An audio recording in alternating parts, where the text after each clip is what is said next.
Hi friends, you are welcome to Literature Simply, simple way to learn literature and language. Friends, this video is about the age of Renaissance in English literature. Actually, one of the students has requested me to make a video on the age of Renaissance, and this video is the result of that request. So, let's understand the age of Renaissance, or what is the significance of this Renaissance in English literature.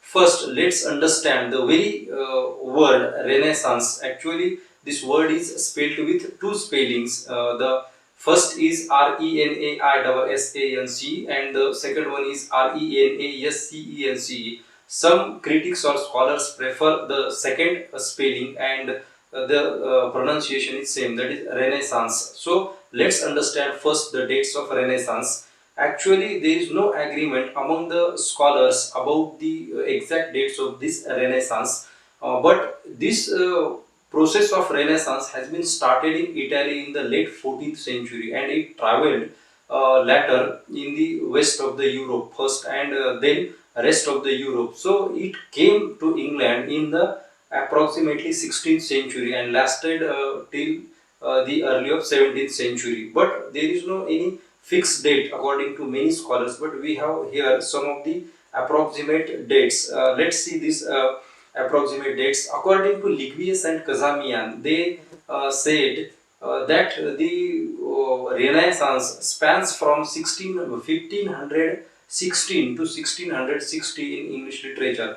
Basically, the age of Renaissance is historical division in the history of Europe. So, friends, here is the very first feature, that is a rejuvenation of ancient texts. The ancient classical texts of Greek and Roman have been revisited and brought into light uh, for gaining what is good in those texts, and they are again discussed and studied. The texts traveled from the closed spaces and places to the public spheres in the Renaissance. Common people talked about the arts, painting, sculpture, literature, etc. They also talked about poetry and drama in those days.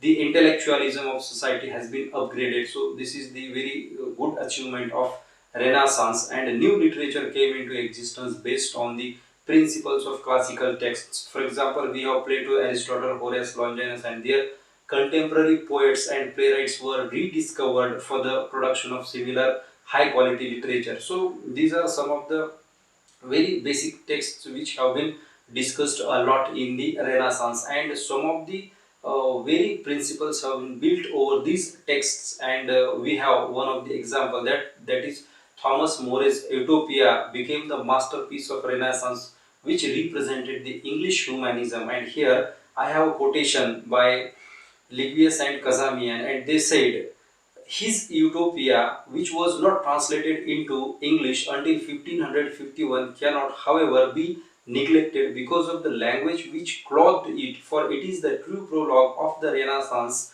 With most vigorous emphasis, it opposes all the conceptions of the past. Better than any book, it marks the new turning in the paths of thought. Now, so it is very clear that some of the texts like Utopia and others have gained a lot of popularity and significance in the period of Renaissance, and they have established the English humanism over the scene. So though it was written in Latin, the very text Utopia, it's a text of English pride representing the English intellect and sentiments. So here friends, we have second element or second feature, that is humanistic and intellectual approach. The revival of ancient knowledge contributed in the development of humanistic and intellectual approach. Now here in this humanistic and intellectual approach, we can think about how people have come to this literature and how they derived the very good from literature and applied in their daily lives, and they are now making their lives beautiful, and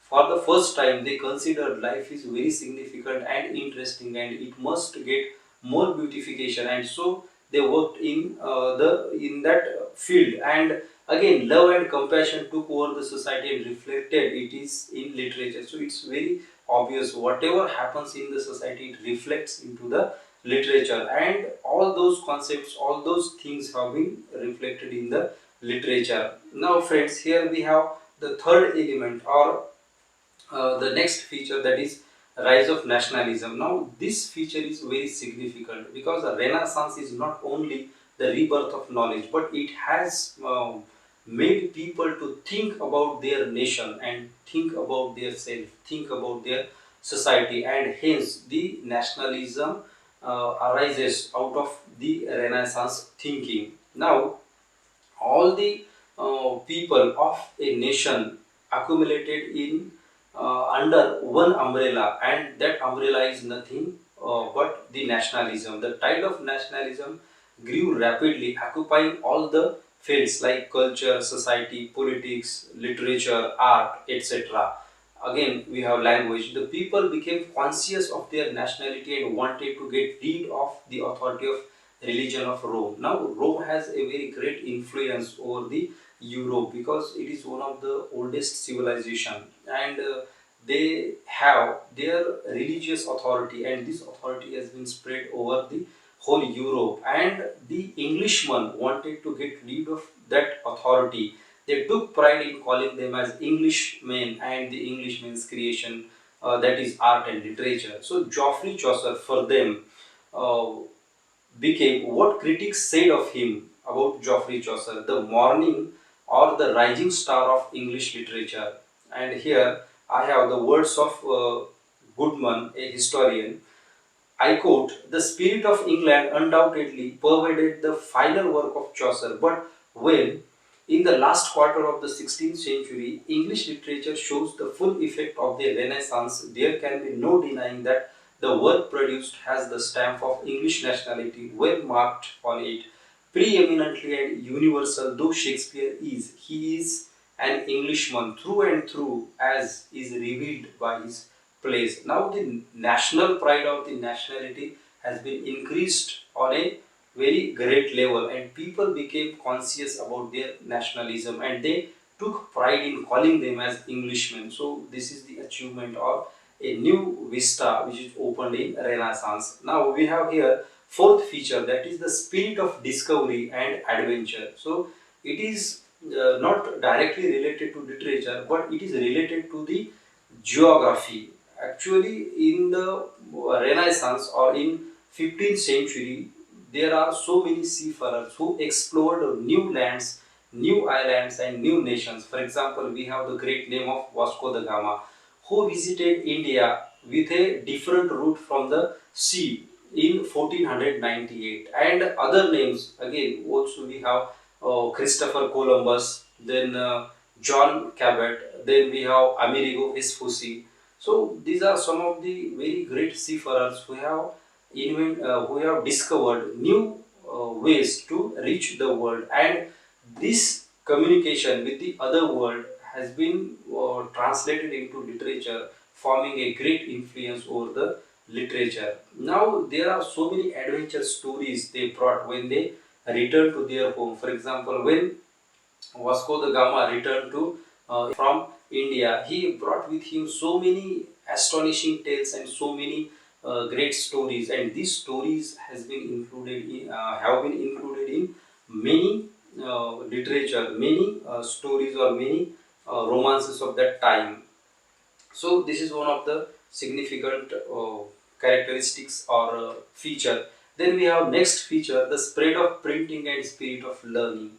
This is one of the significant discovery in the Renaissance because William Caxton has established the printing press in 1476 in England, and for the first time the printed material has been reached all over the country, and this has brought a new things in England in the field of education. New schools, new universities, new colleges has been established in the England, and this began a new process of learning and teaching, and education spread to the whole country.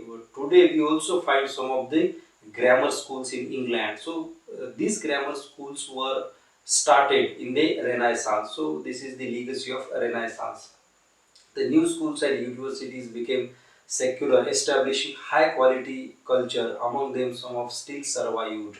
If you go England and if you look, there are some grammar schools, and these grammar schools came from the Renaissance. The next feature here we have or the element way to reformation. Now, the spread of printing and education and rebirth of intellectualism rejected the Middle Age church ideals and found new ways of inquiry, discovering the true spirit of Christian scriptures. For the first time, Christian scriptures have been reread and rediscovered, and the authority of church has been challenged.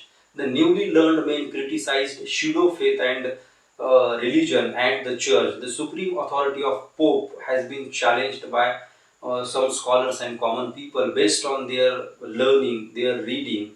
And friends, here we have the very last and the seventh feature or element of the Renaissance, the great literary figures of the age. Now, here we talked about how the Renaissance started in Italy and spread in England, the dates, some of the features, and here it is significant to know who were those critics, those literary giant figures in the Renaissance. Here we have some of the examples. For example, William Shakespeare, Edmund Spenser, Francis Bacon, Christopher Marlowe, Francis Beaumont, George Chapman, John Donne, Ben Jonson, Thomas Heath, Thomas Nash, Thomas Sackville, Philip Sidney, Edmund Spenser, John Webster, and many others. So these are some of the very fundamental Renaissance critics or Renaissance literary figures who have established their own standards, and still these standards are followed in the literature. So friends, this is all about the age of Renaissance in English literature. If you find difficulty,